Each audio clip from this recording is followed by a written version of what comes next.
നമസ്കാരം, അമൃതാണ്. മലയാളത്തിലെ ഏറ്റവും മികച്ച സിനിമ അല്ലെങ്കിൽ ഗോഡ് സിനിമ, ഓസ്കാർ എന്തായാലും ഉറപ്പ്, ഇങ്ങനെയൊക്കെയുള്ള കമൻസാണ് ഈ ഒരു സിനിമയെക്കുറിച്ച് കേട്ടുകൊണ്ടിരിക്കുന്നത്. ഈ ഓസ്കാറും ഗോട്ട് പടവും ഒക്കെ മാറ്റി നിർത്തി കഴിഞ്ഞാൽ ഈ സിനിമ ബ്ലെസ്സി എന്ന സംവിധായകൻ്റെ ഇതുവരെ ഉള്ളൊരു സിനിമാറ്റിക് ജേണി അല്ലെങ്കിൽ അദ്ദേഹത്തിൻ്റെ ആ ഒരു കരിയറിൽ ഒന്നമങ് ദ ബെസ്റ്റ് മൂവി എന്നുള്ളതേ ഉള്ളൂ. പക്ഷേ ഇതിനേക്കാൾ അപ്പുറത്ത് ഭയങ്കര ഒരു കാഴ്ച വിസ്മയം ഒരുക്കിയ ഒരു സിനിമയായിരുന്നു കാഴ്ച എന്ന് പറയുന്ന സിനിമ. ആ സിനിമയിൽ കണ്ട ആ ഒരു കുഞ്ഞു കഥാപാത്രത്തിനോടുള്ള ഒരു സ്നേഹവും അതിനോടുള്ള ഒരു കരുതലും ഒക്കെ ഇന്നും നമുക്ക് ആ ഒരു ഫേസ് പോലും നമ്മുടെ മനസ്സിൽ നിന്ന് മാറിയിട്ടില്ല. ഇപ്പോഴും നമുക്ക് ആ കുട്ടി അവിടെ നിന്ന് മമ്മൂട്ടി ചെയ്ത കഥാപാത്രത്തിനോടൊപ്പം തിരിച്ചു പോയിരുന്നെങ്കിലെന്ന് നമ്മൾ ഒരുപാട് ആഗ്രഹിച്ചു പോയിട്ടുള്ളൊരു സന്ദർഭമാണ്. പക്ഷേ ആ സിനിമയുടെ ടൈലൻഡ് ഒരു ട്രാജിക്കായിട്ടാണ് കൊണ്ടുപോയി എൻഡ് ചെയ്യുന്നത്. പക്ഷേ ഈ ഒരു സിനിമയ്ക്കകത്ത് എനിക്ക് ഫീൽ ചെയ്തതെന്ന് പറഞ്ഞു കഴിഞ്ഞാൽ ഇതിനകത്ത് ബ്ലെസ്സി എന്നുള്ള സംവിധായകൻ ഒരുപാട് പരിമിതികളുണ്ട്. കാരണം ഇത് based on A true story. അത് ഓൾറെഡി നോവലായിട്ട് പബ്ലിഷ് ചെയ്ത് അത് ബെസ്റ്റ് സെല്ലറായിട്ട് വിറ്റഴിഞ്ഞ നോവലാണ്. അപ്പോൾ ഒരുവിധമുള്ള പ്രവാസികളും ഒരുവിധമുള്ള സാധാരണക്കാരൻ വരെ തൊട്ടറിഞ്ഞ ഒരു നോവലാണ്. അതിനെ ഒരു സ്ക്രിപ്റ്റിലൂടെ കട്ട് ഷോട്ട് ചെയ്ത് അതിൻ്റെ ആ ഒരു ബ്യൂട്ടി ഒട്ടും നഷ്ടപ്പെടാതെ, ഞാൻ ആ ഒരു നോവൽ വായിച്ചിട്ടില്ല, പക്ഷേ എങ്കിൽ പോലും നമുക്കത് കാണുമ്പോൾ അറിയാം. ഒരു നോവൽ എടുത്ത് സിനിമയാക്കുക എന്ന് പറയുന്നത് ഇറ്റ്സ് വെരി ഡിഫിക്കൽട്ട്. ഇപ്പോൾ നമ്മൾ തമിഴിലുള്ള ഒരു ലെജൻഡറി ആയിട്ടുള്ള നോവലിനെ സിനിമയാക്കി അതിൻ്റെ സിനിമയുടെ പരിമിതികളിൽ വന്നപ്പോഴത്തേക്ക് അതിൽ ഉണ്ടായ ലോസും എന്നാൽ അതിനകത്ത് ആഡപ്പായ ബ്യൂട്ടിയും ഒക്കെ നമ്മൾ പൊന്നിയിൻ സെൽവനിൽ കണ്ടതാണ്. അപ്പോൾ എന്നാൽ ബ്ലെസ്സി എന്ന സംവിധായകൻ ഇതിനോട് ഈ ഒരു കഥയോട് നീതി പുലർത്തുന്ന രീതിയിൽ വളരെ ബ്യൂട്ടിഫുള്ളി റെൻഡർ ചെയ്തിട്ടുള്ളൊരു മൂവി തന്നെയാണ് ആടുജീവിതം എന്ന് പറയുന്ന സിനിമ. കാരണം ഇത് വളരെ റിയലിസ്റ്റിക് ആയിട്ടാണ് ഈ സിനിമ. ഒരു കഥയാണ്, സ്റ്റോറി ടെല്ലിംഗ് ആണെങ്കിൽ പോലും ആ ഒരു റിയലിസം ഒട്ടും ചോർന്നു പോകാത്ത തരത്തിൽ ഈ സിനിമയുടെ ഫസ്റ്റ് ഹാഫ് ഞാൻ കണ്ട് ശരിക്കും ഷോക്കായെന്ന് പറഞ്ഞാൽ ഞാനിങ്ങനെ ഇൻ്റർവെൽ ടൈമിൽ ഞാനും മോനും കൂടെ അവനിങ്ങനെ എന്നെ നോക്കുക, അവനൊന്നും പറയാനില്ല. അപ്പോൾ അത്രയ്ക്ക് ആ കുട്ടിയിൽ പോലും ആ ഒരു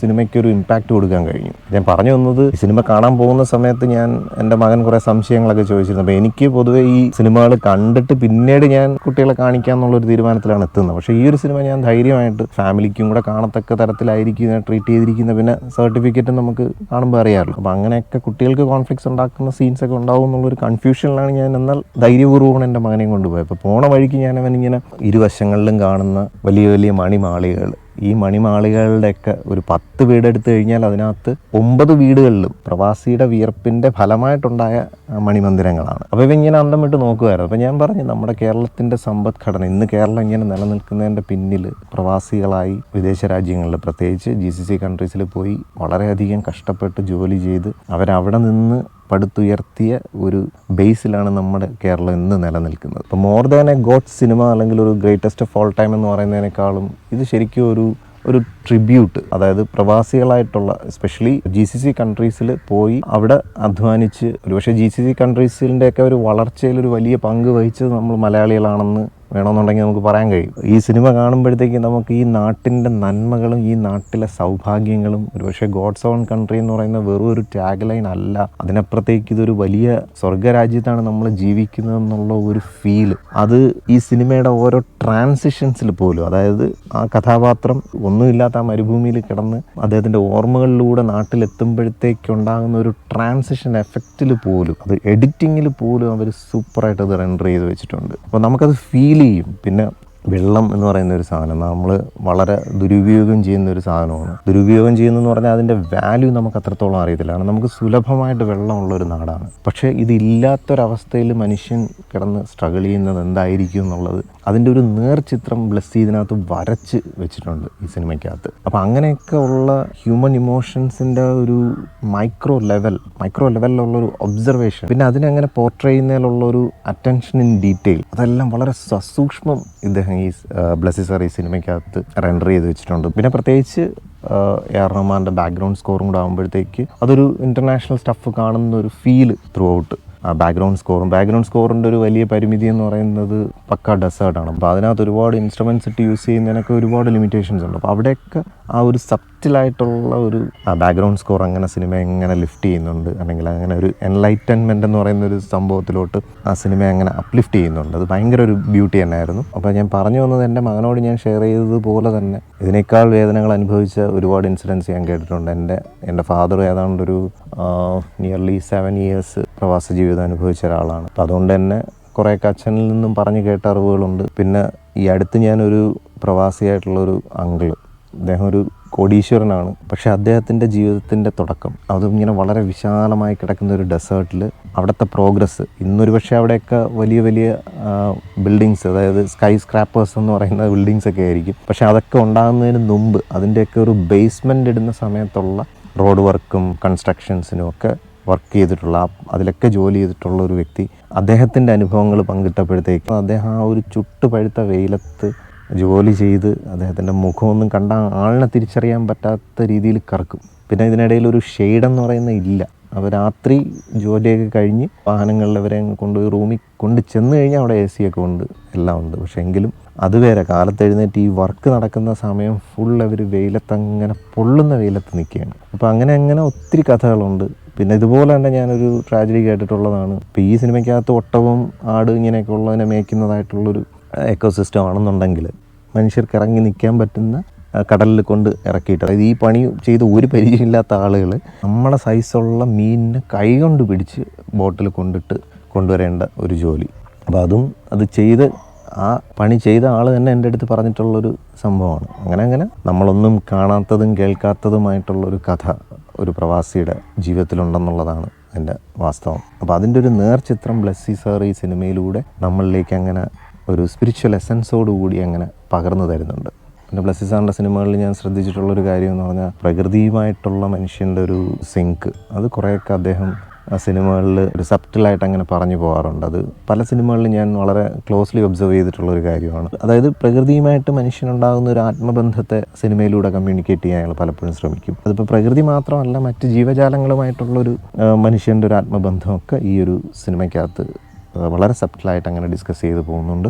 അപ്പോൾ ഫസ്റ്റ് ഹാഫ് ഞാൻ ഇങ്ങനെ ശരിക്കും സ്റ്റണ്ടായെങ്കിലും, കാരണം അതിനകത്ത് ആ ബ്ലെസ്സി സാറിൻ്റേതായിട്ടുള്ള കുറേ ഒരു വിഷ്വൽ റൊമാൻസ് എന്ന് പറയുന്ന ഒരു ട്രീറ്റ്മെൻറ്റും കൂടെ ഉണ്ട്. ഇത് രണ്ടും കൂടെ ആയപ്പോഴത്തേക്ക് നമ്മളങ്ങനെ ഒരു അത്ഭുത കാഴ്ച കാണുന്ന കണക്കിരുത്തിയെങ്കിൽ സെക്കൻഡ് ഹാഫിൽ എനിക്ക് അത്രത്തോളം ഒരു തൃപ്തി തോന്നിയില്ല. കാരണം സെക്കൻഡ് ഹാഫിൽ വരുമ്പോഴത്തേക്ക് ഇതിൻ്റെ ഒരു സർവൈവൽ പാർട്ടാണ് ബാക്കി. അപ്പം മേ ബി അതുകൊണ്ടായിരിക്കാം പിന്നെ അതിനകത്ത് തന്നെ സംഭവിക്കുന്ന ചില പ്രശ്നങ്ങൾ, അവർ തരണം ചെയ്യുന്ന ചില അപകടങ്ങളൊക്കെ വരുമ്പോഴത്തേക്ക് അവിടെയൊക്കെ കുറച്ചൊരു എക്സാജറേഷൻ ഫീൽ ചെയ്തു. പ്രത്യേകിച്ച് ആ ഒരു സ്നേക്സിൻ്റെ ഒക്കെ ഇതൊക്കെ ഓൾറെഡി ഒരു സിനിമയുടെ പ്രൊമോഷനുമായിട്ട് ബന്ധപ്പെട്ട് ഡിസ്കസ് ചെയ്തൊരു ചാപ്റ്ററാണ്. അതുകൊണ്ടാണ് ഞാനത് എടുത്തു പറയുന്നത്. അപ്പോൾ അതിനകത്ത് ഒക്കെ നമുക്ക് CGI നന്നായിട്ട് അറിയാൻ പറ്റുന്നുണ്ട്. കാരണം 1-2 സ്നേക്സ് ഒക്കെ ആണെന്നുണ്ടെങ്കിൽ നമുക്ക് ആ ഒരു റിയാലിറ്റി ഫീൽ ചെയ്യുമായിരുന്നു. പക്ഷേ അതിനപ്പുറത്തേക്ക് ആയപ്പോഴത്തേക്ക് നമ്മൾ ഈ ബാഹുബലി സിനിമയിലൊക്കെ കണ്ട കണക്കുള്ള ഒരു രാജമൗലി എഫക്റ്റ്, ഒരു CGI മാക്സിമം യൂട്ടിലൈസ് ചെയ്യുന്ന ഒരു ഫീൽ എവിടെയൊക്കെ വന്നു. അപ്പോൾ അത് മോശമായെന്നല്ല, പക്ഷേ എങ്കിലും ആ ഒരു റിയലിസ്റ്റിക് വേയിൽ എടുത്ത് വന്നിട്ട് പിന്നീട് അങ്ങോട്ട്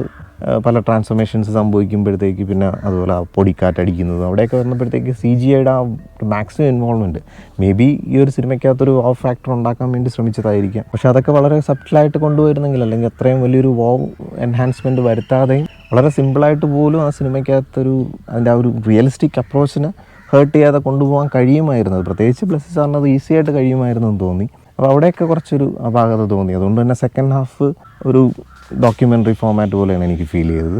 പിന്നെ ഈ സിനിമയുടെ പ്രൊമോഷൻസിലൊക്കെ പൃഥ്വിരാജ് സാർ പറയുന്നുണ്ടായിരുന്നു, അതായത് ഇതിൻ്റെ ലാസ്റ്റ് ഷോട്ട് കഴിഞ്ഞിട്ടാണ് നജീബ് എന്ന കഥാപാത്രത്തിന് അദ്ദേഹം നേരിട്ട് മീറ്റ് ചെയ്യുന്നതെന്നുള്ളത്. അപ്പോൾ അതിലെനിക്ക് എവിടെയൊക്കെ ഒരു സർക്കാസം ഫീൽ ചെയ്തിരുന്നു. കാരണം എത്രയൊക്കെ ആയിരുന്നാലും മേ ബി അദ്ദേഹം ചിന്തിച്ചത് ബ്ലെസ്സി സാർ ഓൾറെഡി ഈ ക്യാരക്ടറിനെ മോൾഡ് ചെയ്തിട്ടുണ്ട്. അദ്ദേഹം നന്നായിട്ട് ഈ ഒരു കഥാപാത്രമായിട്ട് കമ്മ്യൂണിക്കേഷനൊക്കെ നടത്തിയിട്ട് തന്നെയാണ് ഈ ഒരു ക്യാരക്ടറിനെ മോൾഡ് ചെയ്തിരിക്കുന്നത്. അപ്പോൾ പിന്നെ ആ ഒരു കഥാപാത്രമായി മാറുക, അതായത് ബ്ലെസ്സി സാർ മോൾഡ് ചെയ്ത് വെച്ചിരിക്കുന്ന ആ ഒരു കഥാപാത്രമായി മാറുക എന്നുള്ളത് തന്നെയാണ് ഒരു നടൻ എന്നുള്ള നിലയിൽ പൃഥ്വിരാജ് എന്നുള്ള നടൻ ചെയ്യേണ്ടത്. പക്ഷേ എങ്കിലും ഇതൊരു റിയൽ ടൈം, ഇതൊരു ശരിക്കും ഒരു റിയലിസ്റ്റിക് ആയിട്ടുള്ളൊരു സംഭവം ആയതുകൊണ്ട് തന്നെ കുറച്ചും കൂടി അദ്ദേഹത്തിൻ്റെ പ്രശ്നങ്ങളും അദ്ദേഹം അനുഭവിച്ച യാതനകളും ഒക്കെ കുറച്ചും കൂടി ആ ഒരു കഥാപാത്രത്തോട് മുന്നേ കമ്മ്യൂണിക്കേറ്റ് ചെയ്യാൻ കഴിഞ്ഞെങ്കിൽ, അദ്ദേഹം ചെയ്തതിൽ മോശമാണെന്ന് പറയല്ല, പക്ഷേ എങ്കിലും കുറച്ചും കൂടെ ആ ഒരു നജീബ് എന്ന കഥാപാത്രം അദ്ദേഹത്തിൻ്റെ ഫാമിലി സെൻറ്റിമെൻറ്റ്സും ഒക്കെ ആയിട്ട് നമുക്കൊന്നുകൂടെ കുറച്ചുകൂടി ഒന്ന് ആഴത്തിൽ കമ്മ്യൂണിക്കേറ്റ് ചെയ്യാൻ ചിലപ്പോൾ കഴിഞ്ഞേക്കുമെന്ന് എനിക്ക്, അതെൻ്റെ ഒരു പേഴ്സണൽ ഒപ്പീനിയനാണ്. മേ ബി അതൊരു സർവൈവൽ സ്റ്റോറിയാണ് നമ്മൾ കാണുന്നതെന്നുള്ള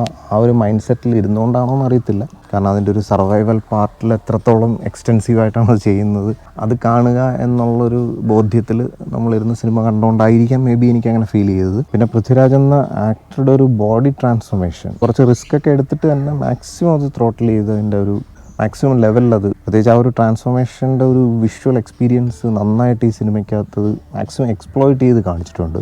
പിന്നെ അദ്ദേഹത്തോടൊപ്പം ഫിസിക്കൽ സ്ട്രെയിൻ എല്ലാം എടുത്ത ഒരു ആക്ടർ. അപ്പോൾ അങ്ങനെ ഒരു കഥാപാത്രം ശരിക്കും ഉള്ളതാണെന്നുണ്ടെങ്കിൽ അദ്ദേഹത്തിനെയും കൂടെ ഈ ഒരു സന്ദർഭത്തിൽ സ്മരിക്കുന്നു.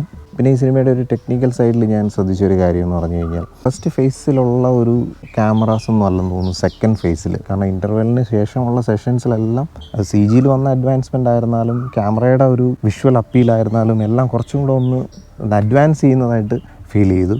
സിനിമ എനിക്ക് ഭയങ്കരമായിട്ട് ഇഷ്ടപ്പെട്ടു.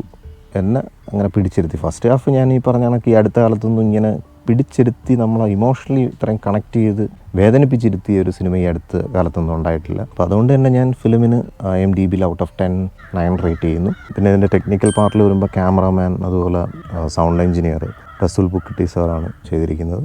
അതൊക്കെ സൂപ്പറായിട്ട് ആ സിനിമ ഡിമാൻഡ് ചെയ്യുന്ന രീതിയിലുള്ള സൗണ്ട് എക്സ്പീരിയൻസും പ്രത്യേകിച്ച് ആ പൊടിക്കാറ്റൊക്കെ അടിക്കുന്ന സമയത്ത് നമുക്ക് ശരിക്കും ഫീൽ ചെയ്യുന്നുണ്ട്. അതിൻ്റെ ഇൻട്രോയിൽ തന്നെ എക്കോസിസ്റ്റത്തിനെ നമ്മളെ പരിചയപ്പെടുത്തിക്കൊണ്ടാണ് ഇൻട്രോ തന്നെ തുടങ്ങുന്നത്. അപ്പോൾ എന്തായാലും ഇതുപോലെ ഒരുപാട് കഥകൾ GCC കൺട്രീസിൽ വർക്ക് ചെയ്തിട്ടുള്ള പ്രവാസികൾക്ക് അവരുടെ അനുഭവത്തിൽ പറയാനുണ്ടാവും. അവർക്കൊക്കെ ആയിട്ടുള്ളൊരു ട്രിബ്യൂട്ടാണ് ബ്ലെസ്സി സാറിൻ്റെ സൈഡിൽ നിന്നുള്ള ഈ ഒരു സിനിമ എന്നാണ് ഞാൻ വിശ്വസിക്കുന്നത്.